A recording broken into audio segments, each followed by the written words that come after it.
3 jours après sa mort, afin de démontrer la gloire de Dieu. Jean nous relate dans la suite du chapitre 11 que la résurrection de Lazare a eu pour effet de resserrer l'étau sur Jésus. Le Sanhédrin est catégorique, il faut que Jésus meure. Alors Jésus décide de se mettre à l'écart, dans la contrée voisine, dans une ville appelée Éphraïm, en compagnie de ses disciples.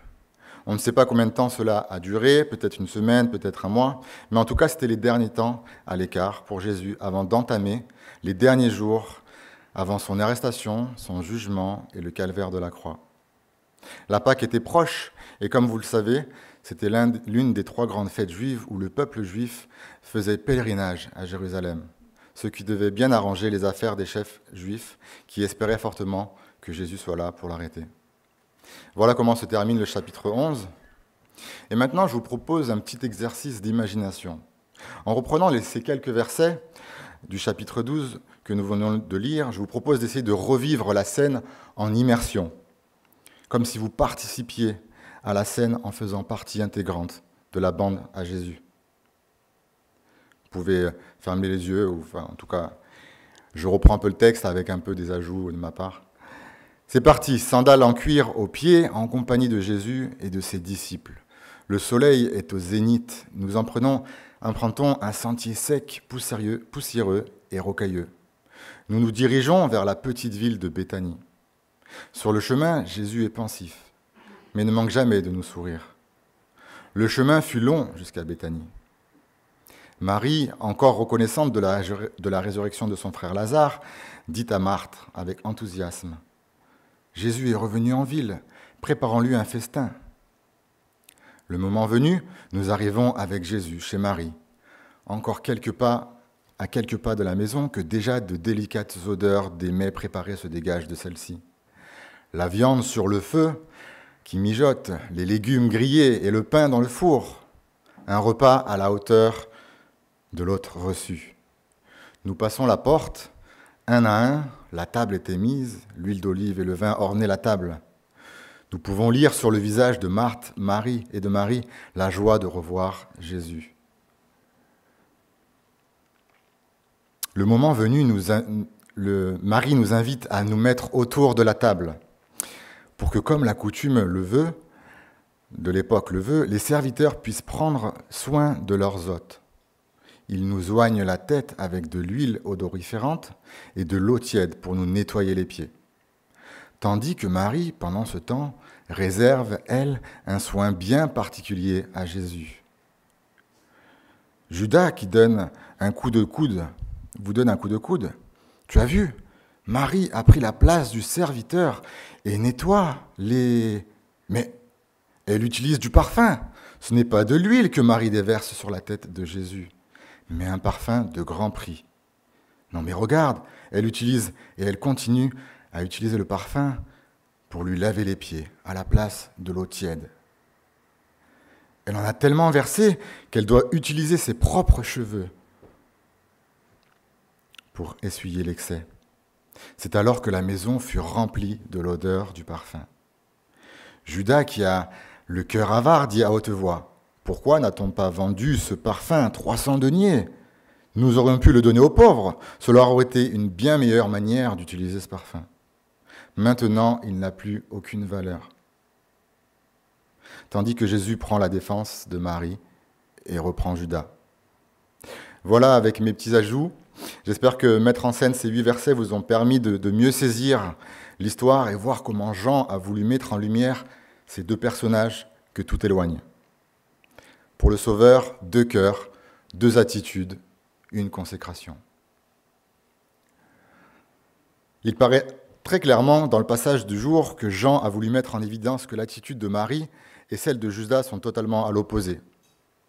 Et pour nous aider, j'ai intégré un petit tableau Excel à 2 colonnes avec les attitudes de ces 2 personnages, pour nous rendre compte que leurs attitudes sont totalement aux antipodes.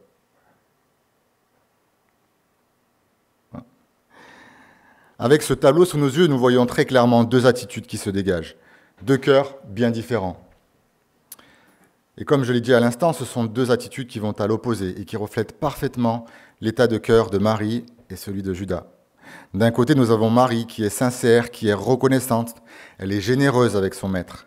Elle veut l'honorer en lui donnant le meilleur, sans se soucier du regard des autres. Son cœur débordant de reconnaissance va la pousser à faire un geste qui est entre guillemets banal, mais qui aura une portée spirituelle qu'elle n'aurait jamais imaginée. De l'autre côté, nous avons Judas, chez qui rien ne va. Le désir de son cœur, lui, est porté sur l'argent. Il ne pense qu'à se remplir les poches. Un péché qui en entraîne un autre le poussera à être hypocrite pour cacher son idolâtrie. En banalisant son péché, cela entraînera plus tard à vendre le maître pour 30 malheureux deniers, et même le poussera jusqu'à la mort. Mais alors, qu'est-ce qui différencie ces deux personnages, qui pourtant connaissent Jésus tous les deux, qui ont marché avec le Christ tous les deux, qui l'ont côtoyé, qui l'ont vu en action, et qui pourtant qui les a pourtant enseignés tous les deux. Nous allons voir ce matin avec ces deux personnages que l'attitude de Marie est un exemple de consécration, tandis que l'attitude de Judas, au contraire, est le mauvais exemple. Nous pourrons en tirer quelques applications pour nos vies. Mais avant tout, qu'est-ce que la consécration ? S'il y a bien des choses qu'on aime bien écouter à l'Église, c'est le message de la bonne nouvelle, n'est-ce pas ? On aime bien entendre que Dieu nous accepte comme nous sommes. Ça nous fait du bien de l'entendre. Ça sonne comme du miel pour nos oreilles. Mais c'est normal d'apprécier ce message, car il est véridique, nous rassure et nous fait du bien. Une personne peut être là ce matin sur le banc et ne rien connaître de Dieu, et sans n'avoir rien fait pour le mériter, en l'espace d'une seconde, elle peut être acceptée, justifiée et pardonnée par Dieu, en mettant simplement sa foi en l'œuvre de Jésus. Ça, c'est la puissance de la croix. Mais ça, ce n'est que le point de départ. La vie chrétienne ne s'arrête pas à ça.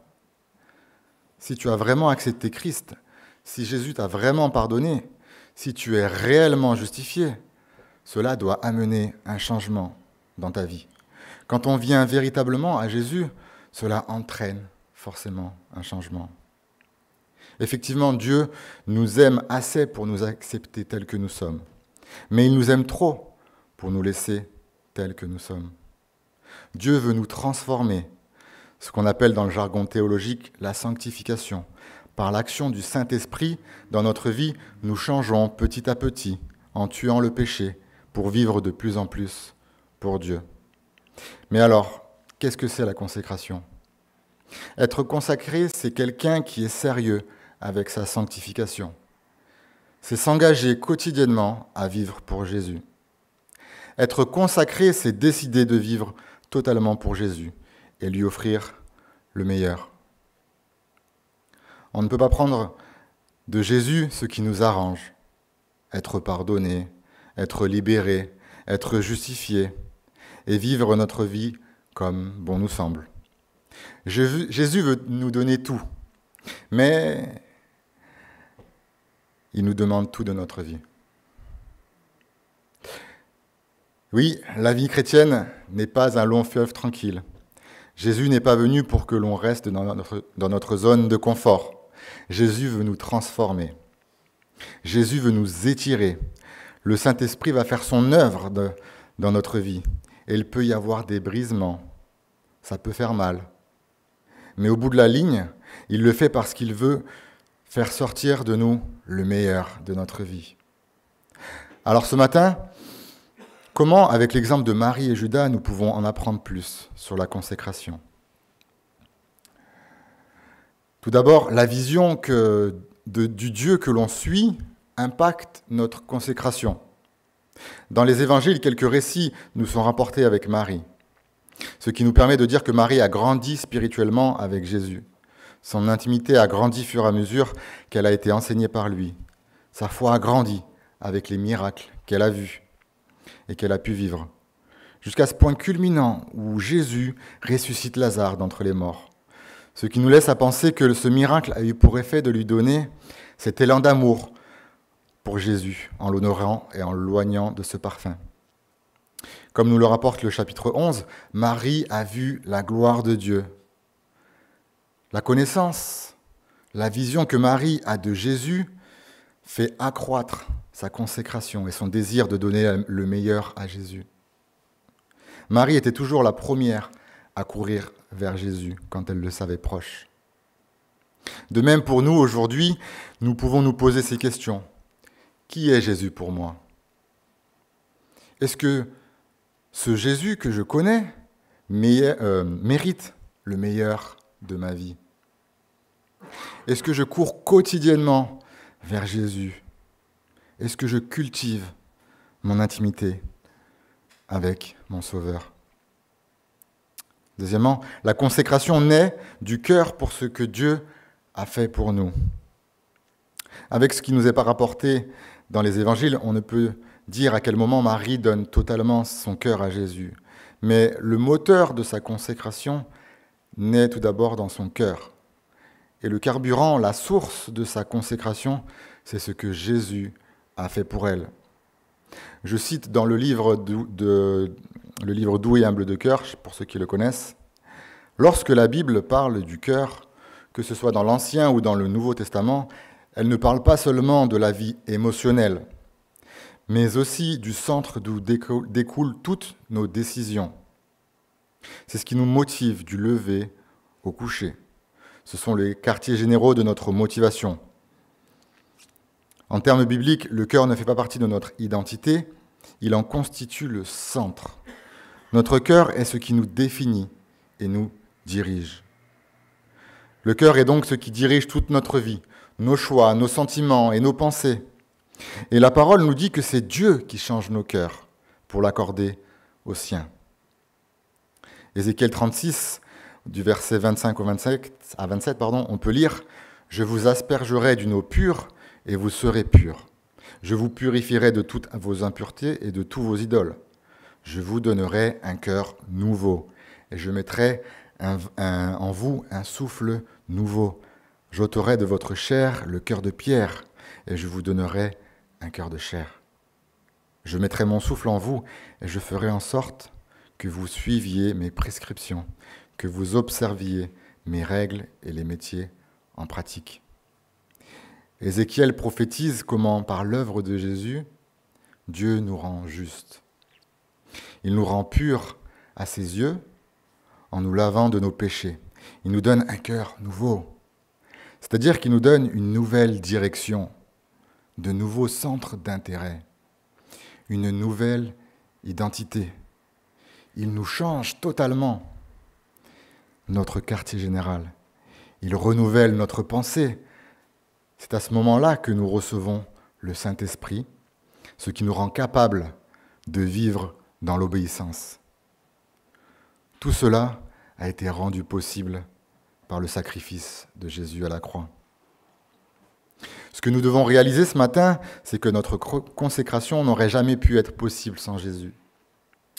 Notre cœur, nos choix n'auraient jamais pu être changés sans Jésus. La puissance de notre consécration n'est pas dans nos propres sacrifices, souvent imparfaits, mais dans le sacrifice parfait de Jésus. Et pour imager ça, je vous propose une petite image, et j'ai besoin de deux prénoms d'un couple avec des enfants. Je crois qu'il y a Nathan, j'ai entendu tout à l'heure, et son épouse, c'est Magali, parfait. Donc, c'est la fête des mères, on imagine. Quand papa Nathan, par exemple, va acheter un énorme bouquet de fleurs et un énorme cadeau pour maman Magali. Et que sur la carte, papa Nathan va faire va écrire un... Qu'est-ce que j'ai dit? Un petit mot d'amour, oui.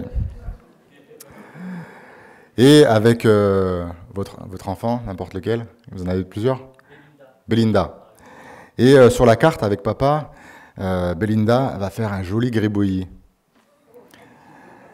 Est-ce qu'on est d'accord que c'est papa Nathan qui a tout fait? C'est lui qui a eu l'idée du cadeau? C'est lui qui s'est déplacé dans les magasins? C'est lui qui a dégainé la CB? C'est lui qui a tout emballé et à la limite presque tenu le crayon pour que Belinda fasse un beau gribouillis sur la carte. Mais au final, papa Nathan ou bébé Belinda reçoivent les mêmes bénéfices de maman Magali. Ce qui compte pour Dieu, ce n'est pas nos gribouillis, mais le sacrifice de Jésus. Mais Dieu, dans sa grâce, prend plaisir dans nos sacrifices, comme la maman prend plaisir dans la participation de son enfant. Parce qu'au final, ce qui compte, c'est le cœur de l'enfant. L'important, ce n'est pas la valeur du parfum qui a été utilisé, c'est dans le cœur de Marie que Jésus prend plaisir. Troisièmement, on ne peut vivre totalement pour Dieu en tenant la main du diable. Personne ne peut être esclave de deux maîtres. En effet, ou bien on détestera l'un et on aimera l'autre, ou bien on s'attachera à l'un et on méprisera l'autre. Vous ne pouvez être esclave de Dieu et de Mammon. Matthieu 6, verset 24. Le problème avec Judas, c'est que son cœur est attaché à l'argent et qu'il ne traite pas ce problème. Ce qui va entraîner beaucoup de conséquences. Il va pécher de nouveau pour cacher son idolâtrie. Le texte nous dit que Judas était voleur et malhonnête et voulait s'accaparer la valeur de ce parfum. Pour cela, il va chercher à paraître bien devant tout le monde, en étant hypocrite, en se donnant une odeur charitable. Et donc, une fois de plus, dans le péché, il va mentir. C'est souvent comme ça avec le péché. On essaie de le dissimuler. Malheureusement, cela nous mène à pécher de nouveau. Et si on poursuit l'histoire, l'avarice de Judas va le mener à vendre Jésus pour 30 misérables pièces. Il ira même jusqu'à se donner la mort. Le péché entraîne la mort. Et le péché entraîne le péché. Il ne faut pas le laisser s'installer. Et pour préparer le message, j'ai entendu quelque chose qui m'a percuté et que j'aimerais vous partager, qui nous montre combien il est important de ne pas banaliser le péché et de le régler au plus vite. Car même si Jésus pardonne tout, il y a quand même des conséquences. Je vous garantis que vous vous en souviendrez et que peut-être cela pourra vous aider en temps voulu. Le péché, c'est comme les cochons. Garder un péché, c'est comme si tu laisses rentrer un cochon dans ta maison. Au début, c'est mignon, tout rose, il est trop chou. Il ressemble à Babe, pour ceux qui connaissent. Mais il ne vous faudra pas longtemps pour vous rendre compte que c'est pas si mignon dans votre maison. Il va y avoir du fumier partout. Le cochon va grossir, ça va puer. Il va s'allonger sur le canapé et tout saccager dans la maison, jusqu'à vous rendre compte que ce cochon n'a plus rien à faire chez vous. Maintenant, vous voulez faire sortir ce cochon. Bon courage. C'est facile à faire rentrer, mais très dur à s'en débarrasser. C'est plus facile de faire rentrer un péché dans sa vie que de le faire sortir. Et même si vous attrapez le cochon, que vous tuez le cochon, que vous en mangez le bon bacon, la réalité, c'est que quand les gens vont rentrer dans votre maison, ça va encore sentir le cochon. Parce que la nature du péché, c'est de contaminer, de détruire. Voilà pourquoi on doit être sérieux avec le péché. Il ne suffit pas juste d'une prière et c'est oublié. Oui, Dieu est bon et fidèle pour pardonner, mais ça peut laisser des traces. Le problème avec le péché, c'est qu'il est trop affreux, trop laid, trop pernicieux pour permettre des solutions propres et nettes. Au lieu de cela, une puanteur persiste après n'importe quel péché. Nous espérons de bonnes solutions, même des parfaites. Mais invariablement, il y en a seulement des médiocres, des mauvaises ou des pires. Le péché est trop immonde pour permettre la perfection. Voilà pourquoi il faut être sérieux avec notre consécration, avec notre sanctification, avec notre péché. Quand on parle de consécration, de sanctification, de vivre totalement pour Jésus, c'est de permettre au Saint-Esprit de tuer, de faire sortir les cochons de notre maison. Et pourquoi il faut le faire ? Parce qu'on sait que ce n'est pas facile. Et que je pourrais donner de nombreux témoignages de personnes où il y a eu des cochons dans leur maison, il y a eu des demandes de pardon, les cochons sont sortis, Dieu a pardonné, mais il y a encore des conséquences. Ne banalisons pas les péchés. Ne les laissons pas s'installer, mais avec l'aide du Saint-Esprit, trouvons le péché, tuons le péché. Notre consécration impacte notre entourage. Le parfum et sa valeur qu'offre Marie est le symbole du grand amour qu'elle a pour Jésus. Et le verset 3 nous dit que la maison tout entière a été imprégnée par son parfum. L'amour que nous avons pour Jésus se déverse sur notre entourage. On ne peut garder cet amour pour nous. On veut que notre amour pour Jésus imprègne notre maison, n'est-ce pas? Notre quartier, nos amis, nos voisins. Par contre, au contraire, quand on s'éloigne des pieds de Jésus, lorsqu'on ne cultive pas l'intimité quotidienne avec Dieu, notre humeur, notre caractère est impacté et cela impacte négativement notre entourage. Mesdames, je vous vois, vous donnez des petits coups de coude à votre mari. Attention, je note les noms. Deuxièmement, si on tient à ce que ce passage nous dit, Marie a pour objectif premier de nettoyer la tête et les pieds de Jésus. Ce qui peut paraître quelque chose de banal, malgré qu'elle utilise du parfum au lieu de l'huile. Et quelque chose de banal et en tout cas non spirituel. Pourtant, son geste va avoir une portée spirituelle inimaginable. L'anticipation de la mort et de l'ensevelissement de Jésus. De même, pour nous aujourd'hui, des choses qui peuvent nous paraître banales dans notre vie peuvent avoir une portée spirituelle qu'on n'imaginerait pas. Aider un voisin, prier pour quelqu'un, un sourire, une parole valorisante, une aide financière, etc. La consécration demande de donner le meilleur à Dieu. Si Dieu est Dieu, il mérite le meilleur de nous, n'est-ce pas? Tout à l'heure, on a chanté Dieu Tout-Puissant. J'ai plus les paroles en tête, mais qu'on doit se donner comme un sacrifice, que notre corps soit un sacrifice. Marie l'a bien compris en offrant le meilleur à Jésus. Si je ne me trompe pas, ce parfum coûtait en tout cas l'équivalent d'une année de salaire. Et Marie, elle voulait honorer son maître en lui donnant ce qu'il y avait de mieux. Même si au regard des autres, cela pouvait paraître fou. Entre parenthèses, notre consécration peut passer parfois pour de la folie aux yeux des autres. Jusqu'à preuve du contraire, on ne risque pas de croiser Jésus, ici sur Terre. Donc, pour le bien de chacun, vous pouvez utiliser votre Coco Chanel, il n'y a pas de souci. Mais alors, aujourd'hui, dans quoi Dieu prend plaisir? Comment pouvons-nous l'honorer?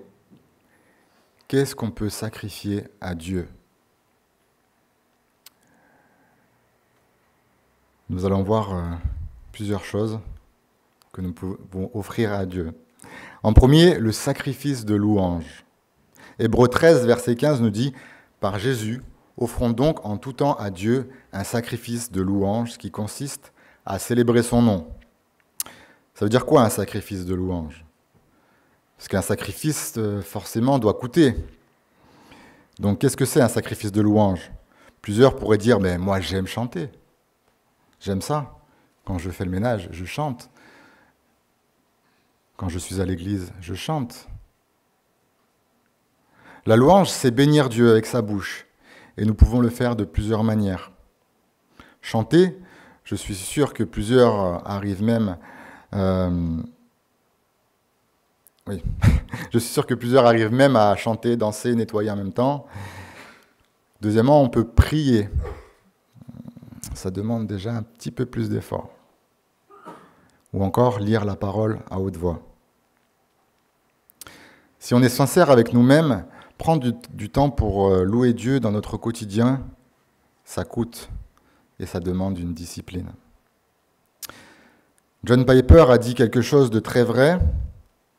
L'utilité de Facebook, Insta, TikTok, etc. prouvera au dernier jour que le manque de prière n'est pas qu'une question de manque de temps. J'avoue que celle-là, elle fait mal. On peut également sacrifier du temps et de l'énergie. Ne négligez pas de pratiquer la bienfaisance et l'entraide. Voilà les sacrifices auxquels Dieu prend plaisir.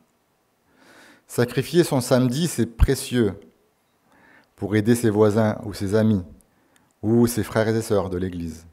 Ça coûte.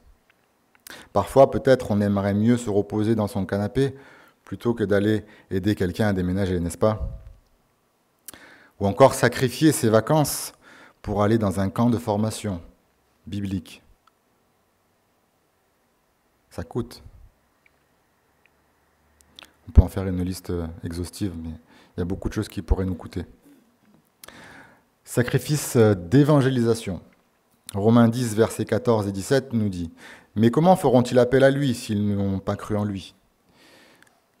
Et comment croiront-ils en lui s'ils n'ont pas entendu ? Et comment entendront-ils s'il n'y a personne pour leur annoncer ?» Donc la foi naît du message que l'on entend, et ce message, c'est celui qui s'appuie sur la parole du Christ. Ça coûte de prêcher la bonne nouvelle. Qu'est-ce qu'on va penser de moi ?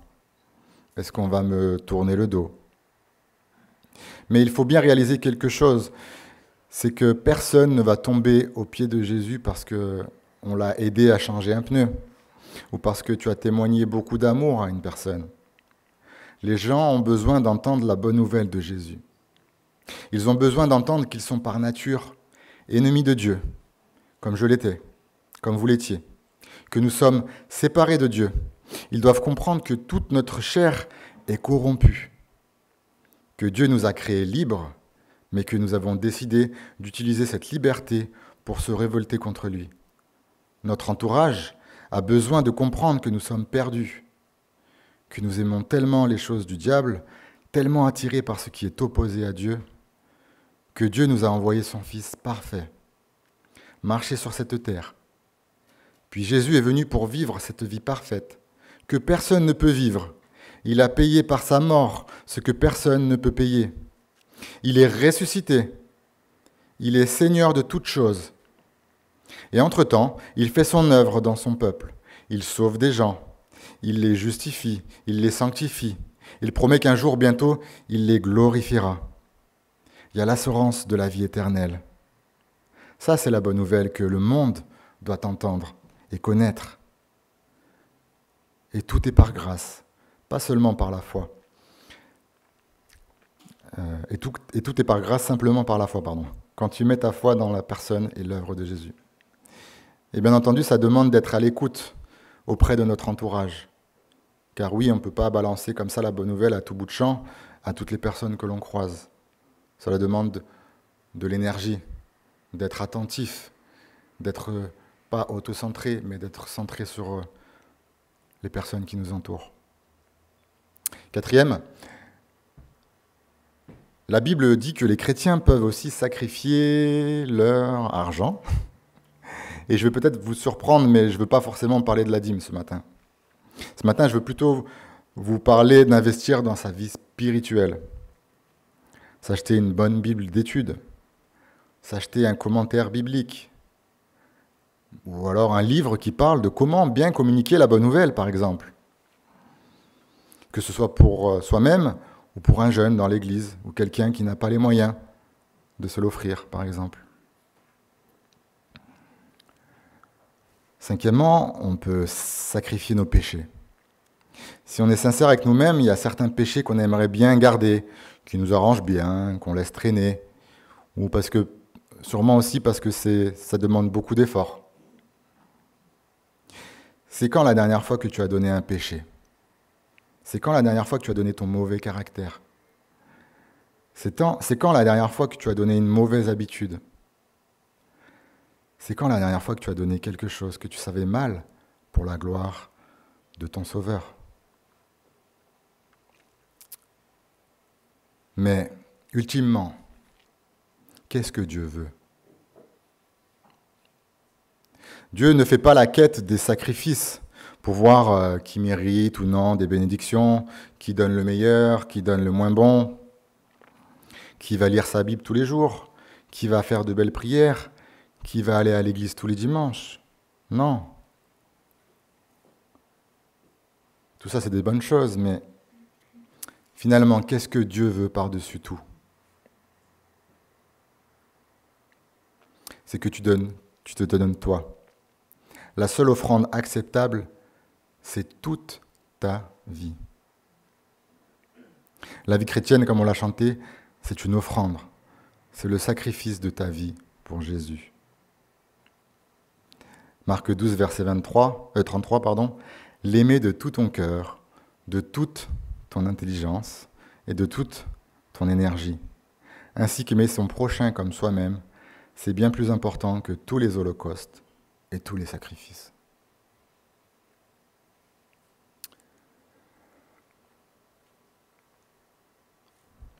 Pour conclure,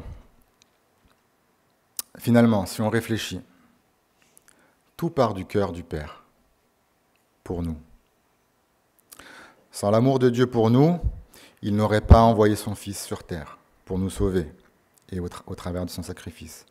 Sans le sacrifice de Jésus, notre cœur ne serait pas transformé.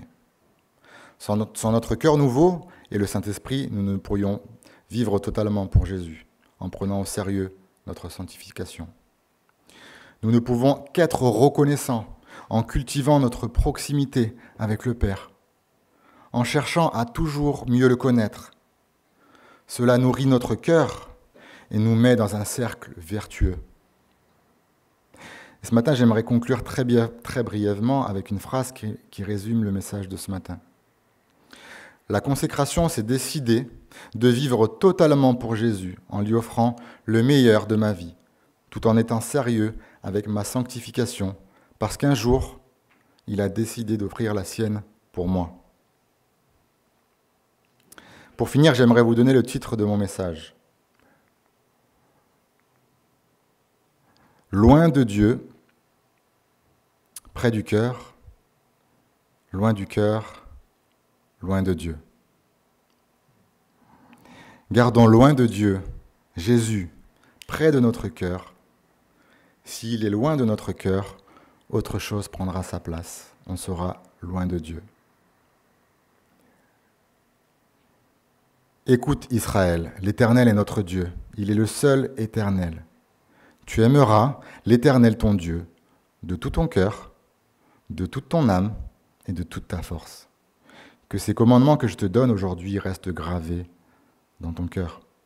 Ce verset résume parfaitement ce qu'est d'être consacré. Cela demande tout son cœur, son corps, sa pensée, ses sentiments, ses désirs, son avenir et tous ses défis. Toute son âme, tout votre être et vos aptitudes physiques tout entières. Et de toute sa force. Aimer Dieu au maximum de ses capacités. Pour aimer Dieu et le suivre dans la droiture. Prions.